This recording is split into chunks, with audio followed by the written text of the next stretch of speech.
Selamat siang pemirsa, Anda menyaksikan Breaking News bersama saya Fajar Wayong. Pemirsa, Bank Indonesia menggelar rapat Dewan Gubernur periode Juli 2023 setelah sebelumnya pada Juni 2023 Bank Indonesia memutuskan untuk mempertahankan suku bunga atau BI 7 Days Reverse Repo Rate di level 5,75%. Bagaimana dengan kebijakan terbaru dari Bank Indonesia untuk periode Juli 2023? Langsung saja kita simak pemaparan selengkapnya dari Gubernur Bank Indonesia Peri Warjio berikut ini. Dewan Gubernur yang kami lakukan selama 2 hari ini setelah menelaah, berdiskusi dan juga membicarakan perkembangan ekonomi dan prospek global, domestik, dan juga bauran kebijakan yang kami perlu tempuh untuk melaksanakan mandat undang-undang, menjaga stabilitas, mendorong pertumbuhan melalui kebijakan moneter, makrobudensial, dan sistem pembayaran. Saya akan memulai hasil pembahasan rapat Dewan Gubernur ini dari global dan kemudian ke domestik sebelum menyampaikan pokok-pokok bauran kebijakan moneter, makrobudensial, dan sistem pembayaran yang ditempuh Bank Indonesia. Saya mulai dari global. Ketidakpastian ekonomi global masih tetap tinggi. Pertumbuhan ekonomi global tahun 2023 diperkirakan tetap sebesar 2,7%, namun disertai dengan pergeseran sumber pertumbuhan. Di satu sisi, pertumbuhan Amerika Serikat dan beberapa negara maju di Eropa diperkirakan akan lebih baik dipengaruhi oleh konsumsi rumah tangga seiring dengan perbaikan upah dan keyakinan konsumen. Pertumbuhan ekonomi Jepang diperkirakan juga masih kuat dipengaruhi oleh konsumsi rumah tangga dan ekspor yang membaik. Sementara itu, pertumbuhan ekonomi Tiongkok lebih rendah sejalan dengan tertahannya konsumsi dan investasi terutama di sektor properti. Tekanan inflasi di negara maju masih relatif tinggi dipengaruhi oleh perekonomian yang lebih kuat dan pasar tenaga kerja yang masih ketat. Hal ini diperkirakan akan mendorong kenaikan lebih lanjut suku bunga kebijakan moneter di negara maju termasuk Federal Fed Fund Rate (FFR) di Amerika Serikat. Perkembangan tersebut mendorong aliran modal ke negara berkembang lebih selektif dan meningkatkan tekanan nilai tukar di negara berkembang termasuk Indonesia, sehingga memerlukan penguatan respon kebijakan untuk memitigasi risiko rambatan global tersebut.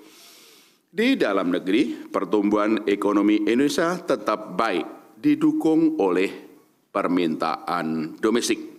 Perekonomian domestik pada triwulan 2 2023 diperkirakan lebih baik dari perkiraan sebelumnya, ditopang oleh peningkatan konsumsi rumah tangga dan investasi. Konsumsi rumah tangga meningkat didorong oleh terus naiknya mobilitas, membaiknya ekspektasi pendapatan, dan terkendalinya inflasi, serta dampak positif dari Hari Besar Keagamaan Nasional dan pemberian gaji ke-13 kepada aparatur sipil negara.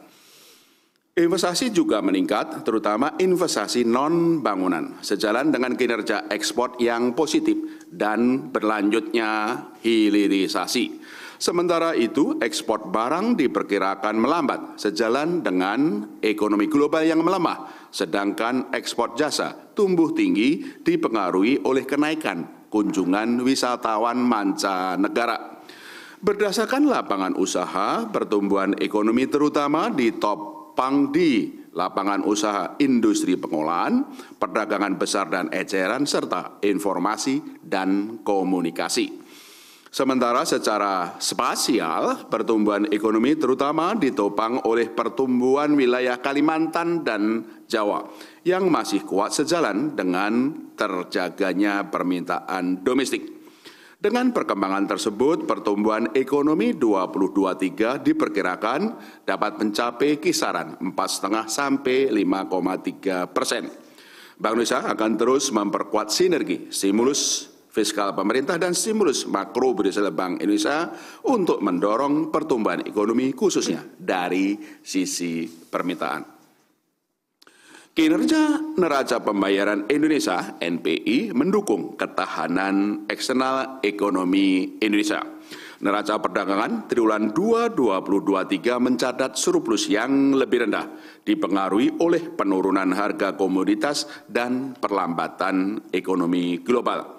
Sementara itu, ketidakpastian pasar keuangan global berdampak pada net outflow aliran modal asing dalam bentuk investasi portofolio pada triwulan 2 2023 sebesar 1,3 miliar dolar Amerika Serikat. Namun demikian, pada triwulan 3 2023 aliran modal asing hingga 21 Juli 2023 kembali masuk sehingga mencatat net inflow sebesar 0,3 miliar dolar Amerika Serikat. Posisi cadangan devisa Indonesia akhir Juni 2023 tercatat tinggi sebesar 137,5 miliar dolar Amerika Serikat. Setara dengan pembiayaan 6,1 bulan import atau 6 bulan import dan pembayaran utang luar negeri pemerintah. Posisi cadangan devisa ini berada jauh di atas standar kecukupan internasional sekitar 3 bulan import.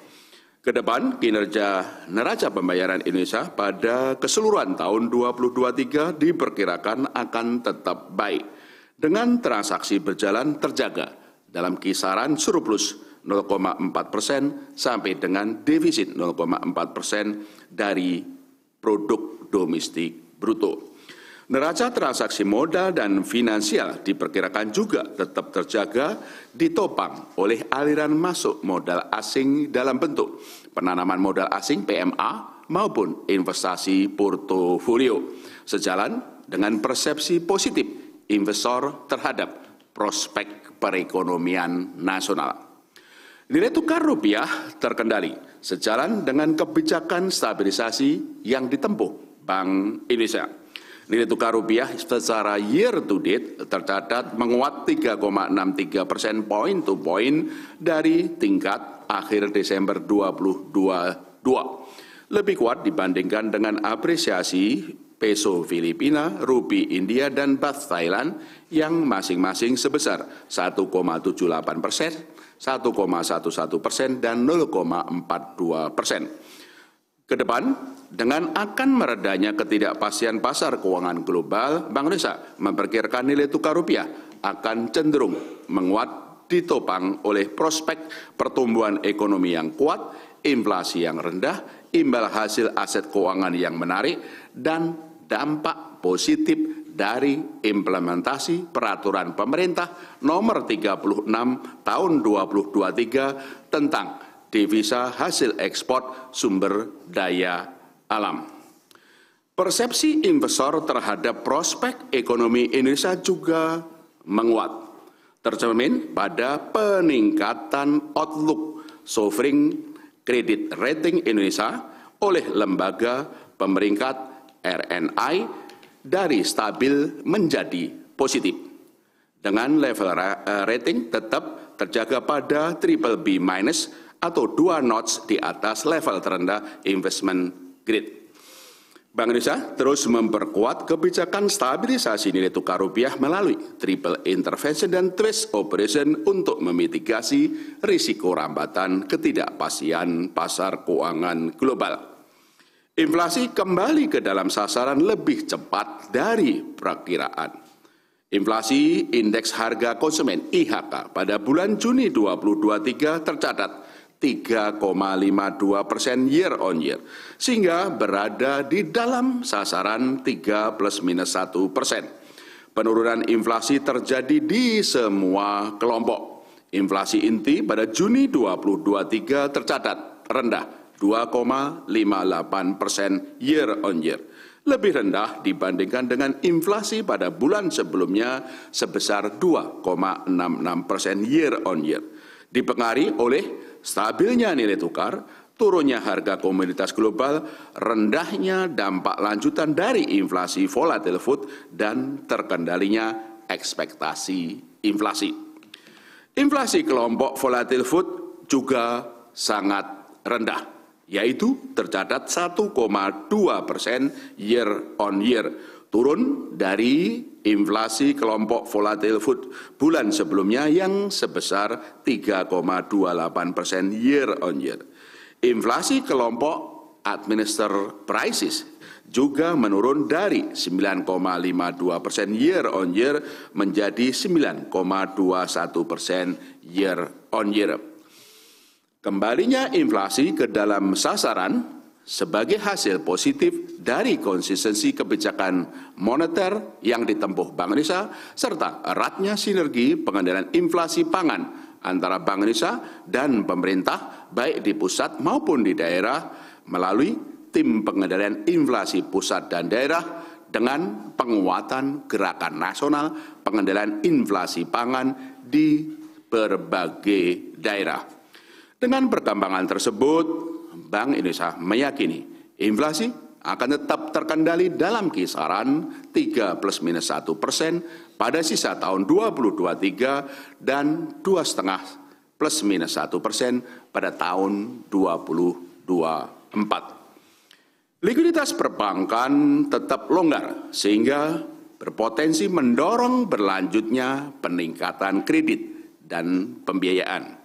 Rasio alat likuid terhadap dana pihak ketiga AL per DPK tercatat tinggi, yaitu 26,73% pada bulan Juni 2023. Sejalan dengan stand kebijakan likuiditas longgar yang terus ditempuh oleh Bank Indonesia. Perkembangan likuiditas tersebut berperan positif terhadap perkembangan suku bunga di perbankan. Di pasar uang, suku bunga Indonesia cukup rendah, yakni 5,61% pada 24 Juli 2023. Di pasar obligasi, imbal hasil SPN tenor jangka pendek tercatat 5,99%, sementara imbal hasil SPN tenor jangka panjang tercatat 6,22% pada tanggal yang sama. Di perbankan, suku bunga deposito 1 bulan dan suku bunga kredit pada Juni 2023 juga tercatat rendah, yaitu masing-masing 4,14% dan 9,34%. Bank Indonesia terus memastikan kecukupan likuiditas untuk terjaganya stabilitas sistem keuangan dan meningkatnya kredit pembiayaan guna berlanjutnya pemulihan ekonomi nasional. Kredit pembiayaan perbankan tumbuh melambat karena menurunnya permintaan kredit dari dunia usaha. Di tengah longgarnya sisi penawaran oleh tersedianya likuiditas, tingginya rencana penyaluran kredit, serta longgarnya standar penyaluran kredit pembiayaan di perbankan, korporasi cenderung mempercepat pelunasan kredit dan berperilaku wait and see dalam meningkatkan rencana investasinya ke depan.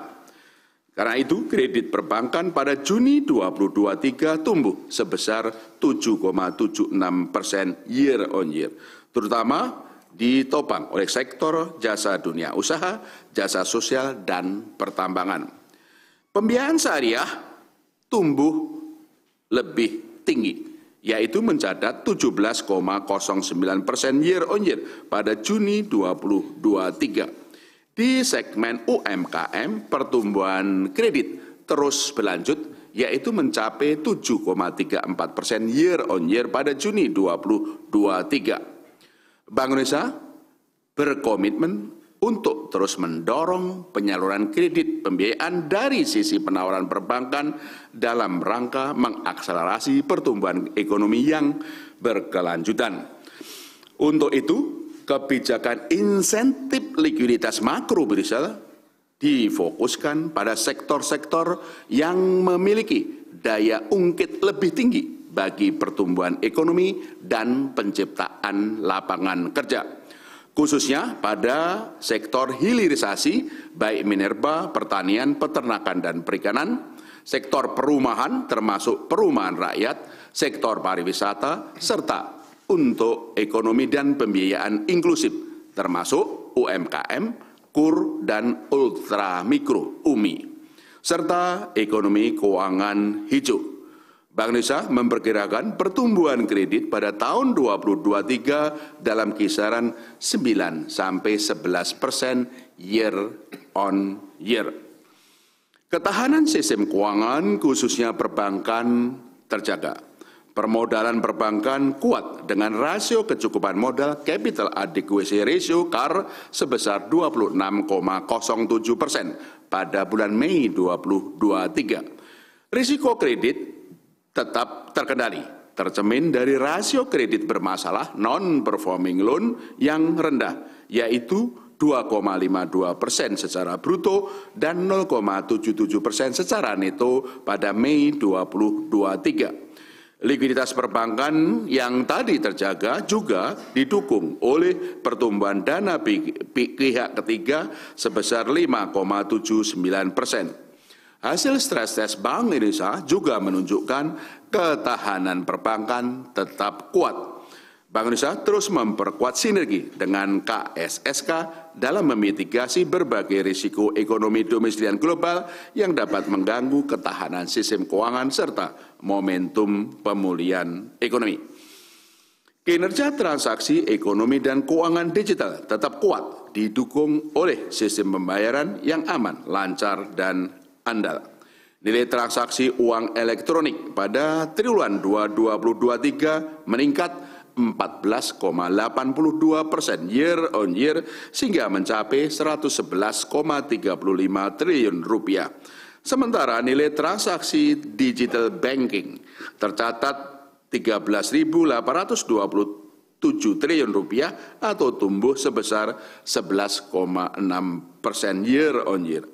Nominal transaksi KRIS terus menunjukkan pertumbuhan yaitu sangat tinggi sebesar 104,64% year on year sehingga mencapai 49,65 triliun rupiah dengan jumlah pengguna 37 juta dan jumlah merchant 26,7 juta yang sebagian besar adalah UMKM. Bank Indonesia terus mendorong akselerasi digitalisasi sistem pembayaran untuk inklusi ekonomi keuangan dan terus memperkuat kerjasama sistem pembayaran antar negara.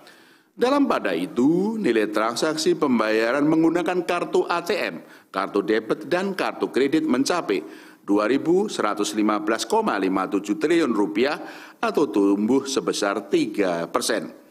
Dari sisi pengelolaan uang rupiah, jumlah uang kartal yang diedarkan pada triwulan 2023 meningkat 8,74% year on year sehingga mencapai 992,2 triliun rupiah.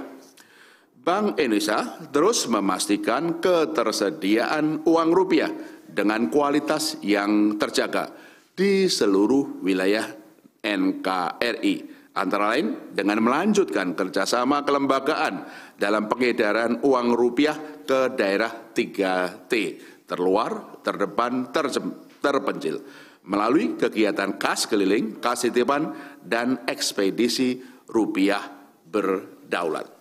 Demikian tadi pokok-pokok hasil pembahasan baik ekonomi global, domestik maupun kondisi moneter, keuangan, sistem keuangan, dan sistem pembayaran yang melandasi respon bauran kebijakan Bank Indonesia.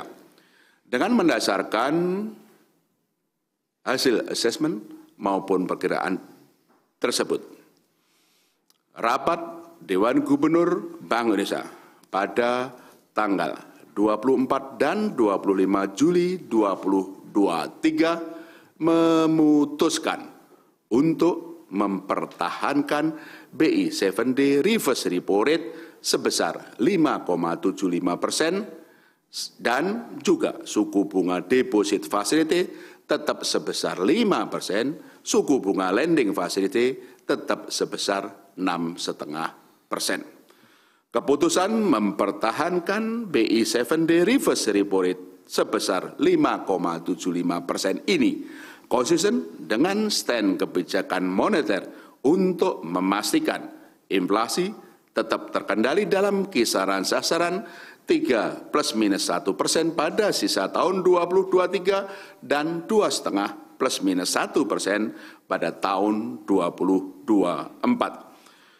Fokus kebijakan moneter diarahkan pada penguatan stabilisasi nilai tukar rupiah untuk mengendalikan inflasi barang import, imported inflation, dan memitigasi dampak rambatan ketidakpastian pasar keuangan global.